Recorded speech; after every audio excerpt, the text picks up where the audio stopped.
Hello အားလုံးပဲမင်္ဂလာပါရှင်အမရိုဂီရိုပတ်တယ်လီစာဖက်မှာမခိုင်လေးပါအမတို့မြဝတီကနေပြီးတော့မန္တလေးထီကိုကြောင်လေး14កောင်တီကိုစိန်ခေါ်မှုများစွာဖြင့်ဟုတ်ကဲ့ပါပြီရှင်ကလေးလေးတွေလည်းကျမ်းမာပျော်ရွှင်သွားဖြစ်သူရဲ့မမေလက်ထဲကိုအမတို့တည်တည်ချာချာလေးအနံခဲ့ပါပြီရက်လဲရက်အားဖြစ်လဲအချိန်အားဖြစ်လဲအတူဆုံးဖြစ်ပြီးတော့ဈေးနှုန်းအားဖြစ်လဲအသက်သာဆုံးဖြစ်အောင်လေးအမတို့တွက်ချက်ပြီးတော့တည်ချာလေးလုပ်ပေးတာပါတယ်လို့เนาะပြီးတော့ကလေးတွေလည်းလမ်းမှာဂယူဆိုင်မှုထိတ်ခါလုံးမှုအပြည့်လုံခြုံမှုအပြည့်လေးနဲ့အမတို့ကလေးတွေကိုအကောင်းဆုံးဖြစ်အောင်လေးတွေလည်းခေါ်သွားပေးပါတယ်အမတို့ဒီလာတဲ့ခီးစဉ်ဒီခီးအဝေးဖြစ်တဲ့အတွက်ကြောင့်လည်းကလေးအတွက်ကိုအမတို့အတိကအားဖြစ်စေမယ့်အရာတွေကိုရွေးချယ်ပြီးတော့အမတို့တည်တည်ချာချာလေးဂယူဆိုင်မှုတွေဂယူဆိုင်ပေးမှုတွေ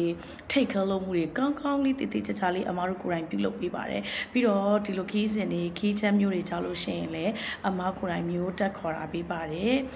အားလုံးကိုလည်းကျေးဇူးအများကြီးတင်ပါတယ်လို့ပြီးတော့ဒီလိုမျိုးအဝိမ်းမှာအမတို့ဒီလိုကလေးတွေကိုတခါတည်းနဲ့အများကြီးခေါ်ဖို့ဆိုတာအမတို့အတွက်လည်းအခက်အခဲတွေအများကြီးရှိပါတယ်စိန်ခေါ်မှုတွေလည်းအများကြီးရှိပါတယ်ပြီးတော့ကလေးတွေရဲ့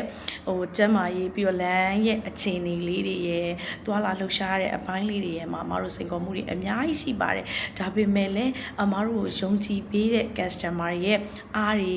ခွန်အားတွေကြောင့်အမတို့တွေယနေ့ချိန်မှာတော့ဒီလိုလေးတွေပြုလုပ်ပေးနိုင်တယ်ဘုရားသခင်လည်းဒီလိုပြုလုပ်ဖို့အားလုံးအစဉ်ပြေပြေနဲ့ပြမြောက်ဖို့အတွက်ကို